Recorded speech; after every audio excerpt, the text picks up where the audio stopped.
अस्सलाम वालेकुम नाज़रीन, हॉरिशी प्रोग्राम में भली कार मैं तव्हांजी मेज़बान सबीन मेमन। नाज़रीन, हॉरिशी प्रोग्राम में ॻाल्हि कंदासीं सिंध में हिन वक्त जेके केतिरा ई इशूज़ आहिनि। सब खां वॾो जेको बदमनी वारो मामलो आहे जंहिं ते पिणु सिंध हुकूमत ते तमामु घणी तनक़ीद थी रही आहे। इन हवाले सां IG सिंध सागर घरू वज़ीर कंदकोट में पिणु प्रेस कॉन्फ्रेंस कई ऐं कल्ह घोटकी मीरपुर माथेलो में जेको आहे सो प्रेस कॉन्फ्रेंस कई ऐं घरू वज़ीर जो इहो चवणु हो त सूरत हाल ते कंट्रोल करण जी कोशिशि कई पई वञे। बदमनी जे हवाले सां हुनजो चवणु हो त केतिरनि मुग़विन खे बाज़ियाब करायो वियो आहे। इन हवाले सां पुलिस खे टास्क ॾिनो वियो आहे ऐं जल्दी जेको आहे सो धाड़ेलनि जे चंबे में जेके बि मुग़वी आहिनि उन्हनि खे आज़ादु करायो वेंदो। पर बहरहाल इन ॻाल्हि में कोई शक न आहे त कराची खां कश्मीर ताईं हिन वक़्तु जेका लाक़ानूनियत आहे उन ते MQM पाकिस्तान पारां पिणु तमामु घणी पीपल्स पार्टी ते तनक़ीद कई वञे थी ऐं सिंध में हिकु दफ़ो ॿीहर वॾे ऑपरेशन जो मुतालबो पिणु MQM पाकिस्तान पारां कयो वियो। इन ते बि गुफ़्तगू कंदासीं। इन खां अलावा महांगाई जे हवाले सां ॻाल्हि कंदासीं। महांगाई हिकिड़ो अहिड़ो इशू आहे जंहिं ते गुज़िरियल केतिरे वक़्त खां कंट्रोल न थियण जे करे हिन वक़्तु आम माण्हू जो जेको जियापो आहे उहो ॼण त नामुमकिन बणिजियल आहे। ताज़ो ई पेट्रोल जी क़ीमतनि में वाध थी आहे जेका 1 अप्रैल उन खां पोइ वरी कल टियों जेका पेट्रोल जी क़ीमतनि में वाध थी आहे। इन अवाम जूं रहंदो मतूं मुंझाए छॾियूं आहिनि। बिजली जी क़ीमत मुख़्तलिफ़ वक़्तनि ते जेका वधंदी नज़र पई अचे ऐं इहो इम्कान आहे त ईंदड़ कुझु ॾींहंनि में वरी बिजली जी क़ीमत वधाई वेंदी। गैस जा जेकॾहिं बिलनि जी ॻाल्हि कजे त गैस जा बिल भरणु पिणु आम माण्हू जे वस खां हिन वक़्तु ॿाहिरि थींदो पियो वञे। चई सघिजे थो त मजमूई तौरु हिन वक़्तु केतिरा ई बहरान कर खणी बीठल आहिनि जिन खे हल करणु मौजूदा हुकूमत जे लाइ यकीनन तमामु वॾो चैलेंज आहे। इन हवाले सां पिणु गुफ़्तगू कंदासीं ऐं सिंध में पीपल्स पार्टी खे टफ टाइम ॾियण जे लाइ जेको अपोज़िशन अलायंस आहे जंहिंमें PTI पारां GDA सां पिणु राब्तो कयो वियो आहे इन ते पिणु गुफ़्तगू कंदासीं। इन्हनि मामलनि ते ॻाल्हाइण जे लाइ मूंखे पीपल्स पार्टी जो मौक़िफ़ ॾियण जे लाइ नईम अवान साहब ज्वाइन कयो आहे। नईम साहब वेलकम कहती हूँ, आपने प्रोग्राम में ज्वाइन किया। जॾहिं त थैंक यू। PTI जो मौक़िफ़ ॾियण जे लाइ गोहर खटक मूंखे ज्वाइन कयो आहे। गोहर साहब आपको वेलकम कहती हूँ, आपने प्रोग्राम में ज्वाइन किया। शुक्रिया जी। नईम साहब क्या कहिएगा, इस वक्त सिंध में गवर्नेंस कहीं नजर नहीं आ रही। गवर्नेंस तो नजर आ रही है लेकिन गुड गवर्नेंस नहीं, बेड गवर्नेंस, क्या कहिएगा? Thank you very much. देखें, इस वक्त जो सूरत हाल है पूरे मुल्क की, बिल्कुल इसमें दो राय नहीं है। बहुत सारी चीजें डिसबैलेंस है और बहुत सारी चीजें अपनी जगह अब आना शुरू हो गई हैं। उसकी वजह ये है कि आपकी बिल के अंदर है कि अभी हालिया जो इलेक्शन हुए इस बीच में एक बड़ा गैप था। उस गैप के अंदर निगरान सेटअप था और निगरान सेटअप में जो लोग आए और निगरान सेटअप के अंदर जिन लोगों ने जिम्मेदारियां ली, मेरा ख्याल है वो जिम्मेदारियां उस तरीके से नहीं निभा सके जिस तरीके से इलेक्टेड जो है वो हुकूमतें संभालती हैं अपनी जिम्मेदारियां। बहुत सारी चीजें जो है वो नईम साहब कल भी मेरी प्रोग्राम में इकबाल साहब से बात हो रही थी। आप सारा मलबा निगरान हुकूमत पे नहीं डाल सकते। ये जो सिंध के 4 अजला में बदअमनी है और ओवरऑल अब जो कराची में जो स्ट्रीट क्राइम है सिंध की राजधानी, ये निगरान हुकूमत के दौर में नहीं आया। हाँ, इसमें जो इंतहा हुई है वो अब हुई है लेकिन ये चीजें तो चल रही थी ना मुसलसल। देखें, अभी अगर मैं बात करूं, अगर सिंध के टोटल अगर 33 अजला हैं तो 33 में से अगर 4 अजला के अंदर जो है वो सूरत हाल जो है वो आउट ऑफ कंट्रोल हुई है, तो ये सूरत हाल आउट ऑफ कंट्रोल ये नहीं है कोई 50 साल पुरानी सूरत हाल आउट ऑफ कंट्रोल है। लेकिन हम इसलिए कह रहे हैं निगरान सेटअप का कि पिछले कोई 8-10 महीने से बहुत सारी चीजें इलेक्ट्रॉनिक मीडिया पर आई, सोशल मीडिया पर आई। लेकिन हम ये भी नहीं कह रहे कि हम जो है वो ये कहें कि हम इसके जिम्मेदार नहीं है। बिल्कुल बहुत सारी जिम्मेदारियां हमें निभाने की थी और बहुत सारी जिम्मेदारियां हमने निभाई भी। लेकिन मैं आपको बताऊं, कुछ दही इलाकों के अंदर जो है वो चीजें आउट ऑफ कंट्रोल होती हैं, कुछ शहरी इलाकों के अंदर। शहरी इलाकों के अंदर जो चीजें जो है वो नजरों में आती हैं वो ज्यादातर आपने देखा होगा स्ट्रीट क्राइम्स, मोबाइल स्नैचिंग, और वहां पर जो है वो जो इश्यूज हैं अगवा बिराए तावान, कि ये दोनों अलग अलग प्लेटफॉर्म है। अब ये कराची की अगर बात करूं, कराची के अंदर मोबाइल स्नैचिंग वाले जो मामला हैं, ये जो इश्यूज होते हैं ये स्टेब्लिश नहीं होते और ये जो चीजें निकल के आती हैं, मैं आपको बताऊं खासतौर पे जो 3.5 साल माजी के अंदर गुजरे, जिसमें मैं आपको बताऊं कि जाना हमारे साबका वजीर आजम को लाहौर की तरफ था, निकल पिशावर की तरफ गया।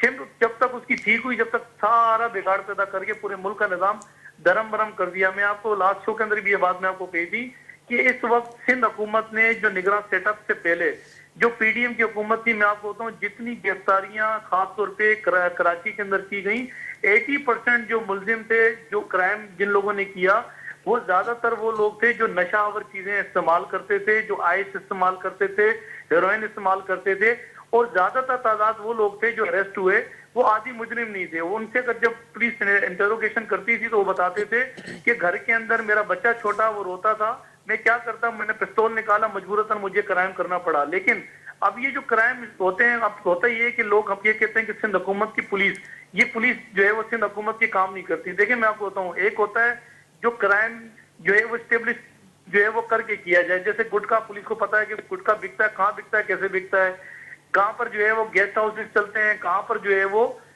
है वो कौन सा क्राइम किस जगह हो रहा है। लेकिन ये जो मोबाइल स्नैचिंग होना, मोबाइल स्नैचिंग के दरमियान वो भागते भागते या तो अपने जान खतरे में देखते हैं तो नुकसान कर जाते हैं, या फिर सामने वाले की अपनी जान बचाने के चक्कर में कुछ ना कोई ऐसा काम कर जाते हैं जिसका बाद में बड़ा नुकसान उठाना पड़ता है फैमिली को भी, और जो है वो उन लोगों को भी। नईम लेकिन मैं साहब, आपको ये बताऊं, ये सारी चीजें जो हैं वो पॉलिसीज न होने की वजह से हैं, जिसमें महंगाई बढ़ती जा रही है, जिसमें बेरोजगारी बढ़ती जा रही है, जिसमें जो गैर कानूनी तौर पर यहाँ पर जो लोग आ रहे हैं बॉर्डर क्रॉस करके, उन पे कोई चेक एंड बैलेंस नहीं है। आप धाड़िलों की बात करें, सिंध के 33 अजला की बात की, 4 अजला, आप देखें कराची से कश्मीर तक इस वक्त जो लाकानूनियत की सूरत हाल है, खुलेआम हथियारों का इस्तेमाल है, खुलेआम नशे का इस्तेमाल होता है, ये फैक्टर्स, ये गवर्नेंस, ये किसकी जिम्मेदारी है?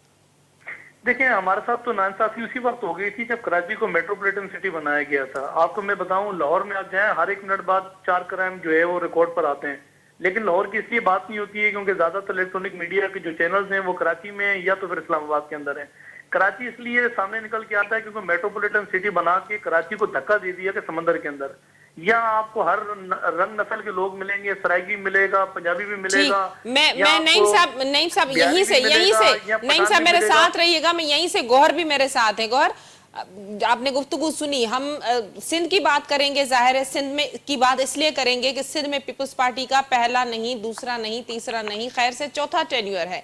तो पीपल्स पार्टी लगातार 20 सालों से, 15 सालों से सिंध में हुकूमत कर रही है। तो आप नहीं समझते कि ज्यादा रेस्पॉन्सिबिलिटी होती है पीपल्स पार्टी की सिंध में? हम ये नहीं कहते कि पंजाब में है तो सिंध में भी होना चाहिए, लेकिन सिंध में नहीं होना चाहिए। बहुत शुक्रिया जी। सबसे पहले तो मैं नईम भाई के सवाल का जवाब दे दूं कि पूरे मुल्क के हालात खराब नहीं है जी, हालात सिर्फ सिंध के खराब है। सिंध में कच्चे के टाकू भी पाए जाते हैं, पक्के के टाकू भी पाए जाते हैं, दोनों टाकू पाए जाते जी। हैं। कच्चे के टाकू कश्मीर में, पक्के के टाकू कराची में घूम रहे हैं। और दूसरी बात इन्होंने की कि ये सब निगरां हुकूमत ने किया है। तो यहाँ पर एक बड़ा मासूमाना सवाल था, निगरां हुकूमत कौन लाया था? किसने लाई थी निगरां हुकूमत? किसकी हुकूमत में यहाँ वो सेनेटर बन रहे हैं निगरां हुकूमत वाले?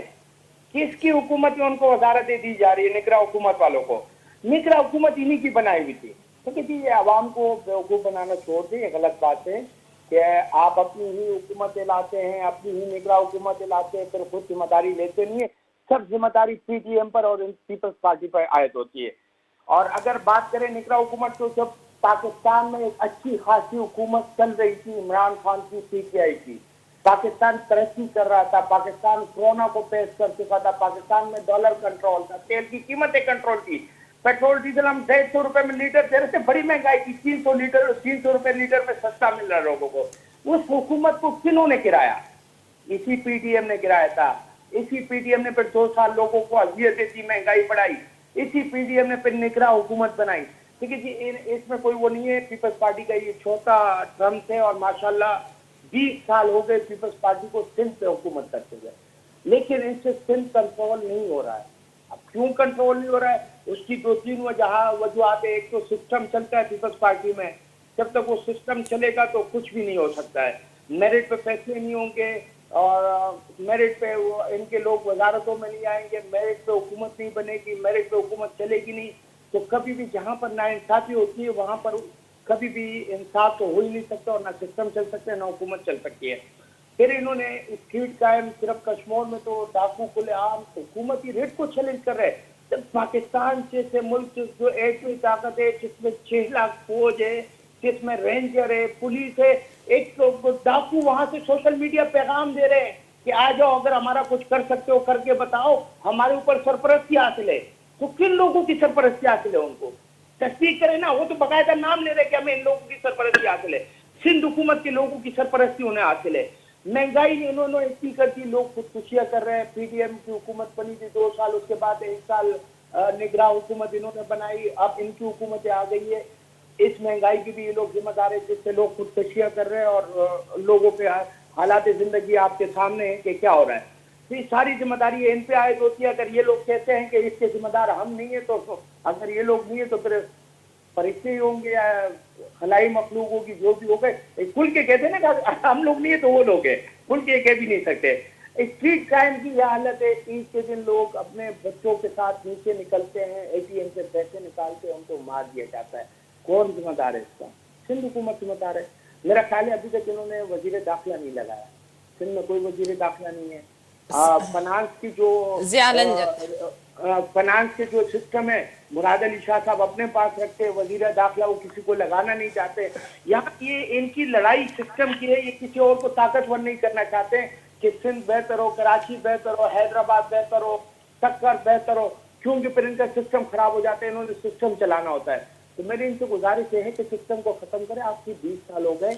आप गौहर साहब, ज़िया लंजार साहब होम मिनिस्टर हैं सिंध के। मुझे ये बताइएगा गौहर साहब कि अभी जो जलसा हुआ था कुछ दिन पहले, जो शहीद जुल्फकार अली भुट्टो की वर्सी के हवाले से, उसमें पीपल्स पार्टी के बिलावल भुट्टो जरदारी ने बिल्कुल वाज़े अंदाज में कहा था कि अपोजिशन की जो भी जमातें हैं, जो भी सियासी पार्टियां हैं, वो आएं और डायलॉग करें। अगर एहतजाज, धरने, अलायंसेज या तहरीकें चलाई जाएंगी तो निजाम को खतरा होगा, जमहूरियत को खतरा होगा। तो अगर ये सारी चीजें ठीक करना है तो क्या पीटीआई पहल करेगी?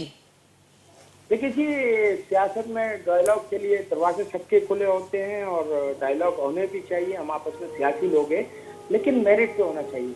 एक बंदे को अगर आप उसका जो हक है वो भी छीन लेते हैं, वो इलेक्शन जीतता है, वो सीट आप उससे छीन लेते हैं, उसे दरवाजे बंद, दीवार बंद कमरे में लगा लेते हैं। हमारे लोगों को पिछले 6 महीने से बेगुनाह जेलों में बंद रखा गया था, हमारे ऑफिस को बंद कर दिया गया था। लोग समझ रहे थे कि शायद पीटीआई खत्म हो गई, लेकिन वो लोग खत्म हो जाएंगे, पीटीआई खत्म नहीं होगी। इमरान खान साहब डट के जेल में खड़े हैं और डट के नरों की तरह मुकाबला कर रहे हैं। न वो भागेंगे, न पीटीआई खत्म होगी। डायलॉग इनको हमसे करने पड़ेंगे। पाकिस्तान की सबसे बड़ी पार्टी पीटीआई है। ठीक, नईम साहब क्या कहेगा? गुफ्तगू आपने सुनी। इसी तरह अगर सियासी तनकीद होती रही एक और भी बात आपकी जी भाई को एक और भी बात जी करूं, ये जी सिंध में पीपल्स पार्टी की हुकूमत है। हमने एक जलसा करना है 28 तारीख को मज़ार कायद पे। जी, अभी तक हमें एनओसी नहीं दी गई है उस जलसे की। मतलब ये जमहूरी हुकूमत है। बिलावल भुट्टो साहब जमहूरी आदमी है और जमहूरी लीडर है पीपल्स पार्टी के। पीपल्स पार्टी अपने आप को जमहूरी पार्टी कहती है, डायलॉग की बात करती है। हमने जलसे के लिए एक एप्लीकेशन दी हुई है, 28 तारीख को हम जलसा करने जा रहे हैं। उसकी अभी तक हमें एनओसी नहीं मिली है। क्यों? हम कहीं पाकिस्तानी नहीं है, हम वही बात चाहे में, हमें जलसे की इजाजत क्यों नहीं दे रहे? खौफजदा क्यों है ये लोग? जी नईम साहब। देखिए, सियासत में कभी भी हर पे आखिर नहीं होता और हर पार्टी का अपना नुक्ता नजर है, लेकिन शर्त ये है कि पार्टी हो। पहले तो ये पार्टी नहीं है तरीके साहब। एक ऐसी हवा थी जो चली 2018 के अंदर, और जिन की के कहने पर ये पार्टी आई और पार्टी बनी, और बात ये कि वैसी खत्म की वैसी हो गई। पार्टी का तो दूर दूर तक वजूद नहीं है। बहरहाल ये है कि अब ये अपने आप को पार्टी कहते हैं, तो मैं समझता हूँ एक बहुत बड़ी मजाक है जिस पार्टी को। और मेरा ख्याल है गौर खट्टर साहब नींद से उठे, इनको ये नहीं पता कि वजीर दाखिला कौन है, सिंध का वजीर दाखिला है या नहीं है। मेरा ख्याल इनको आंखें खोलनी चाहिए। इन्होंने कहा कि बात ये कि अब वजीर आजम था तो ये महंगाई नहीं थी, सब कुछ ठीक था। मैं को याद कराता हूँ 2018 में जब ये आया था ना, पेट्रोल जो है वो 97 रुपए लीटर मिल जाता था। चीनी याद कराता हूँ 47 रुपए किलो चीनी मिल जाती थी, 37 रुपए किलो आटा मिल जाता था, और 8 रुपए का पर यूनिट जो है वो बिजली का जो है वो दस्तियाब था, और तोला 110 रुपए जो 1,10,000 रुपए पर तोला मिलता था। फिर ये जब गए ना तो माशाल्लाह से मुल्क के साथ वो करके गए कि मैं आपको बताऊं कि खास तौर पे मुल्क जो है वो कश्मीर हवाले कर गए इंडिया के, और मुल्क जो है वो IMF के हवाले करके चलेगा पूरी मेशत। और मुल्क के साथ जो ये जिन्होंने मजाक किया 3.5 सालों के अंदर, आज हम कह रहे ना गुर्बत, महंगाई, बेरोजगारी की वजह क्या बनी है? आज गुर्बत, महंगाई, बेरोजगारी की वजह किस तरफ गई है? आज वो वजीर आजम जो हाथ में तस्वीर और मुंह पे झूठ रखता था, और अब आज तरह से वो खुल के आ रहा है। अब बता रहा है कि बात ये है कि मैं उस वक्त जो हमारे खिलाफ जो अपोजिशन जमातें थी, जो बयान देती थी, वो ठीक थी। हम गलत हाथों में चढ़ गए। हम गलत हाथों में चढ़ने के बाद हम गलत जो है वो बयान देते, तो बयान पे जो है वो मुल्क नहीं चलता। मुल्क को जो है वो अमली काम करके चलाना पड़ता है। देख, दूसरी बात ये रही कि इन्होंने यहाँ कराची की तो बात कर ली, तो इन्होंने ये नहीं बताया कि केपीके की सूरत हाल क्या है, कि केपीके के अंदर जो है वो 1 मिनट के अंदर कितने क्राइम रजिस्टर हो रहे हैं, कि सब तक वो क्राइम बढ़ चुके हैं। क्या वो लोग भूल गए? केपीके के अंदर एहतसाब कमीशन बना था, एहतसाब कमीशन ने इनके अपने एमएनए, इनके सेनेटर, इनके एमपीए, इनके एडवाइजर, इनके मामले खुसूसी जब गलों से पकड़े तो जो करप्शन में इन्वॉल्व थे, तो वो एहतसाब कमीशन पे जो 88 अरब रुपए लगा के वजीर आजम साहब ने वो एहतसाब करोड़ रुपए लगा के वो एहतसाब कमीशन खत्म कर दिया था। तो ऐसा नहीं है। बात ये है कि मेरा ख्याल है हकायक पे बात करें, और हकायक ये है कि इसमें दो राय नहीं है। निगरान सेटअप था, निगरान सेटअप के अंदर बहुत सारी चीजें आगे पीछे हुई हैं और बहुत सारी चीजें ठीक होने की तरफ जा रही हैं और बहुत सारी चीजें ठीक हो रही हैं। जब नेशनल एक्शन प्लान करके अल्हम्दुलिल्लाह जबरदस्त और जो है वो ऑपरेशन करके हमने बड़ी बड़ी ताकतों को जो है वो उनका बेड़ा गर्क किया है, तो मेरा ख्याल है ये ताकतें कुछ भी नहीं है। 400 डाकू मुकाबला रियासत का नहीं कर सकते। एक बड़ा ऑपरेशन वहां चल रहा है और इलेक्शन अब जो है एक्शन के बाद बहुत सारी चीजें अपनी जगह। नहीं साहब, लेकिन अभी तक तो 2-4 डाकुओं की आप बात कर रहे हैं। नोगो एरियाज बन चुके हैं 2-4 डाकुओं की वजह से। जो अजला हैं वो नोगो एरियाज बन चुके हैं, जिसमें कानवाय की शक्ल में जो माजी में हमने 80 में देखा था, 90 में, अब गाड़ियां जो हैं जो सफर करती हैं वो पुलिस कानवाय में सफर करती हैं। तो आप नहीं समझते कि ये 2-4 डाकू अगर हैं तो फिर हुकूमत की या गवर्नेंस की, रियासत की रिट से क्यों इतने बालातर हैं? देखिए, रियासत क्योंकि अब हुकूमत आई है, इलेक्टेड हुकूमत आई है और आते ही फौरी तौर पे एक बड़े ऑपरेशन स्टार्ट कर दिए हैं, जो कि रेंजर्स की मौजूदगी में, पुलिस की मौजूदगी में ऑपरेशन हो रहे हैं। डेली कई तादाद में जो डाकू हैं कुछ जो है वो सरेंडर भी कर रहे हैं और बहुत सारे डाकू की शामत आई भी बहुत बुरे तरीके से। चीजें हुई हैं उसको ठीक भी करने की जरूरत है। लेकिन अगर ये कहें कि पीपल्स पार्टी का कोई डाकू है तो मेरा ख्याल है ज्यादती होगी, या पीपल्स पार्टी ने वहां डाकू रखे हुए, ये बड़ी ज्यादती होगी।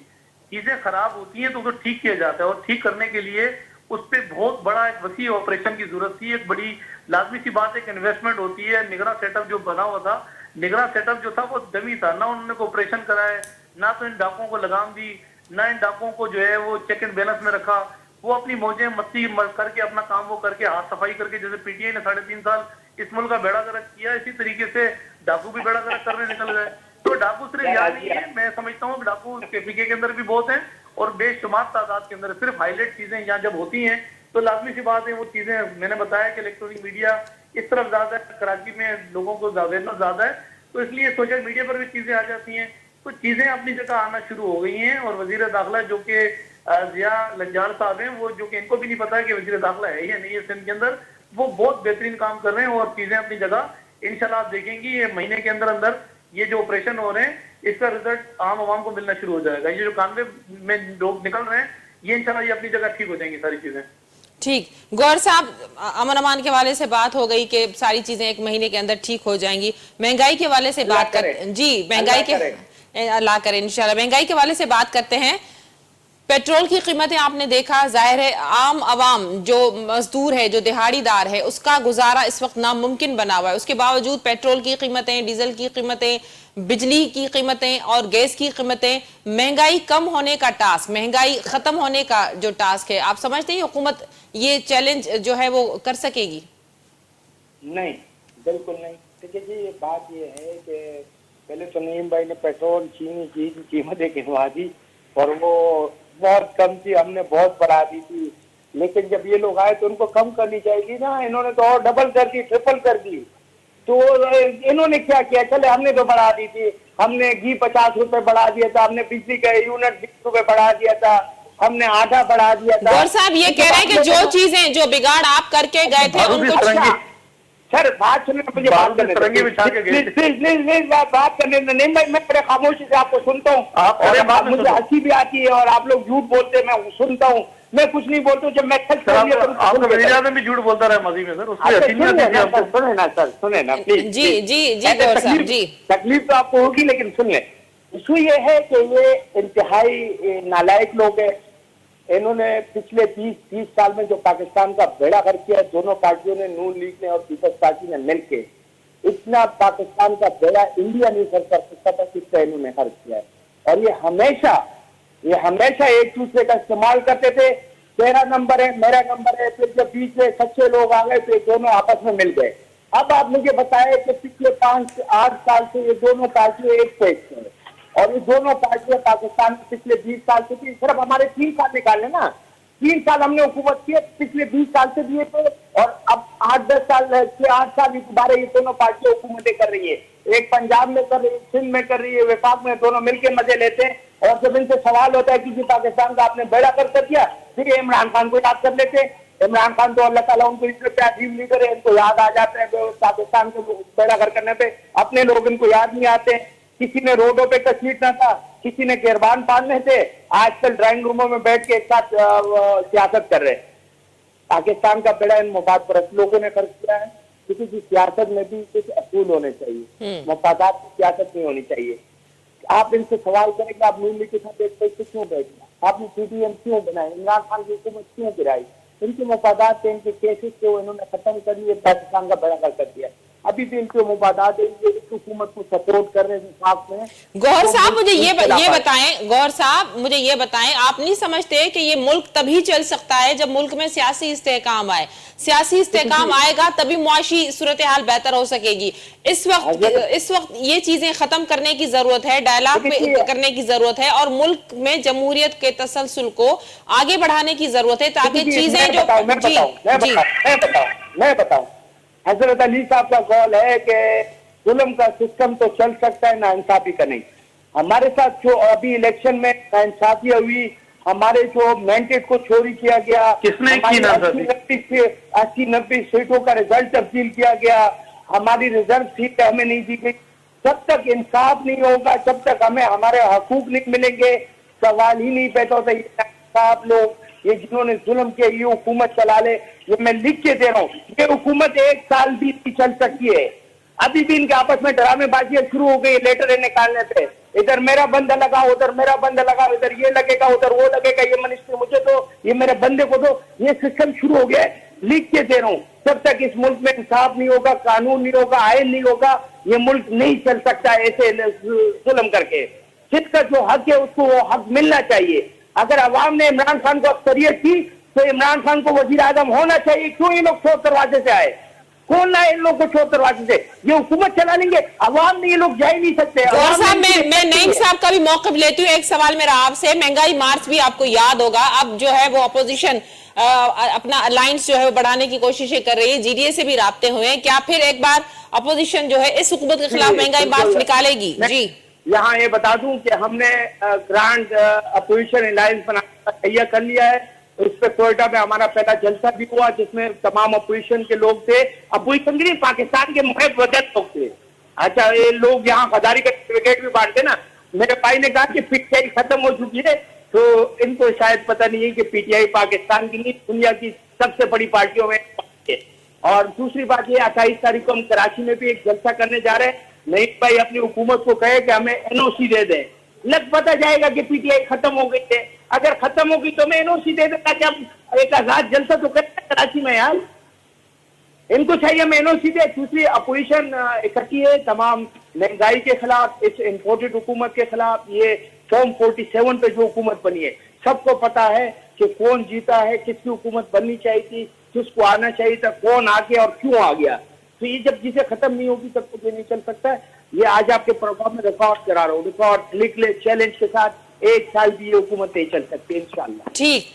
नईम साहब, सिंध में पीपल्स पार्टी के खिलाफ एक ग्रैंड अलायंस बनने जा रहा है, जिसकी बात अभी जो है वो गौहर साहब ने की, जीडीए से भी राब्ते हुए। आप नहीं समझते कि सिंध में पीपल्स पार्टी के खिलाफ हुकूमत बनने के बाद इस तरह का जो अलायंस है, जिसमें मुजाहरे भी हो सकते हैं, जलसे भी हो सकते हैं, मार्च जो महंगाई मार्च जो किसी जमाने में आप लोगों ने निकाला था वो भी हो सकता है, तो हुकूमत के लिए क्या मुश्किलात पेश आ सकती हैं? देखिए, हमें तो माजी के अंदर भी ये जीडीए एक अचार की बरनी बना के दी थी सिंध के अंदर, और पीपल्स पार्टी के खिलाफ जो है वो 2018 में भी इन्होंने कोशिश की कि लड़े, और 12 बड़ी पार्टियां सारी इकट्ठी हुई, 11-12 पार्टियां आखिर में 5 से 4 सीटें निकालने में कामयाब हुई सिंध में, और सिंध ने बुरे तरीके से रिजेक्ट कर दिया इनको।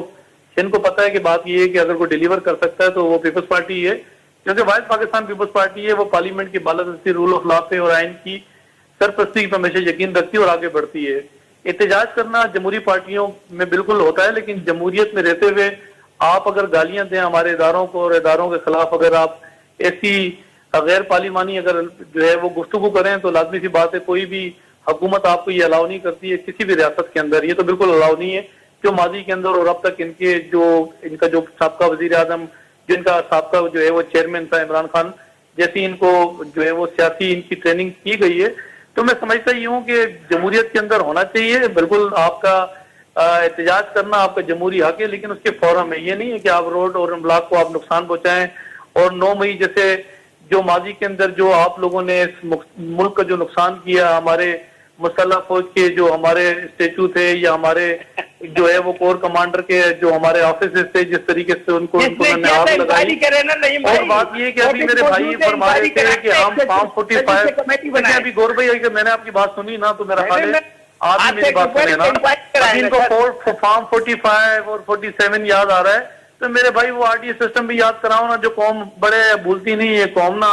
जैसे आप सवार होके आए थे, आरटीए सिस्टम बंद किया, हम भी उस वक्त कह रहे थे कि ये जो जिन ताकतें हैं जो उनको लेकर आई हैं, हम तो कह रहे थे। हमने पार्लियामेंट में बिलावल साहब ने नेशनल असेंबली के फ्लोर पे दावत दी थी, वजीर आजम साहब ये जो करोड़ नौकरियां, 50 लाख मकानात, IMF को जो है वो कर्जा आप दोगे, फिर हॉलैंड का वजीर आजम साइकिल पे जाएगा, ये सारी हवा में बातें हैं, ये नहीं कर सकते। लेकिन बहरहाल हम आपको दावत देते हैं, हमने बैसाख जमहूरियत पे साइन किए थे, हम आपको बैसाख मेशत की दावत देते हैं, आए हम हाथ मिलाते हैं। आप जिन ताकतों पर आए हैं आप ज्यादा टाइम नहीं चल सकेंगे। और बहरहाल उस वक्त इनको समझ नहीं आया, मैं टीवी उतारूंगा, मैं इनके आऊंगा ऐसी उतारूंगा, मैं इनको छोड़ूंगा नहीं, क्या कुछ नहीं किया। खुर्शीद शाह को 28 महीने रखा जेल के अंदर, क्या हासिल किया। आदि फरियाद तालपुर को रमजान में जेल से उठा के ले जाके अस्पताल से उठा के ले जाके जेल में बंद कर दिया, क्या हासिल किया। कोई लीडर इन्होंने छोड़ा पाकिस्तान के अंदर।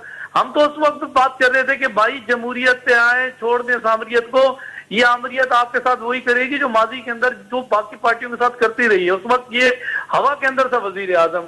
दूसरी बात देखिए, मैं आपको बताऊं, मुल्क के अंदर जब तक आपका जो है वो सियासी इस्तेकाम नहीं आएगा ना, तो माशी इस्तेकाम आ नहीं सकता है। मैं आपको बताऊं, ये सियासी इस्तेकाम आने नहीं दे रहे मुल्क के अंदर। एक होती है बैरूनी ताकतें, एक होती है अंदरूनी ताकतें। इनसे पूछे ही कौन सी अंदरूनी ताकतें जो 3.5 साल मुल्क का बेड़ा गर्क किया, अब ये कह रहे हैं महंगाई। मुझसे ये इनसे कोई पूछे ना कि state bank of Pakistan IMF के पास किसने गिरवी रखवाई थी, इनसे कोई पूछे, सवाल करे। इनसे कोई पूछे कि कश्मीर, बात ये कि 72 साल में तो नहीं गया ना, हमने इंडिया को दिया, ऐसी क्या ताकतें थी इन्होंने कश्मीर उठा के जो है वो हैंड ओवर कर दिया, जो है वो इंडिया के हवाले कर दिया। इनसे पूछे कि क्या इनका अपना साबका वजीर आला, वजीर दाखिला इस वक्त जो हालात है, अगर अभी भी सियासी पार्टियों ने जो है वो जमहूरी सोचे रवैया नहीं अपनाया, तो फिर हालात जो हैं वो जवाब दूंगा, आखिरी जवाब दूंगा। जी 1 मिनट है मेरे पास। जी गौर साहब जी 1 मिनट में 30 सेकंड में। बात ये है कि फौज भी हमारी है, मुल्क भी हमारा है। ये फौज के कंधे पे रख के जो बंदूक चलाते ना कि हमने इदारों पे हमला किया है, हमने ना इदारों पे हमला किया है, ना हमने इदारों के खिलाफ स्पीचें की है। इदारों के खिलाफ आसिफ अली जरदारी साहब ने दुबई चले गए थे, 3 महीने दुबई रह के आए थे। और जहां तक इन्होंने बात की, बिल्कुल मुज़ाकरात होने चाहिए, लेकिन जिनका हक है उनको हक मिलना चाहिए। बहुत शुक्रिया आप दोनों मोअज़्ज़िज़ मेहमानों का, आपने आज के प्रोग्राम में ज्वाइन किया। नाज़रीन, नहीं थे हार्ड प्रोग्राम जो वक्त पर पंहिंजी पुॼाणी ते पहुतो। ईंदड़ प्रोग्राम ताईं ॾींदा इजाज़त। अल्लाह वाही।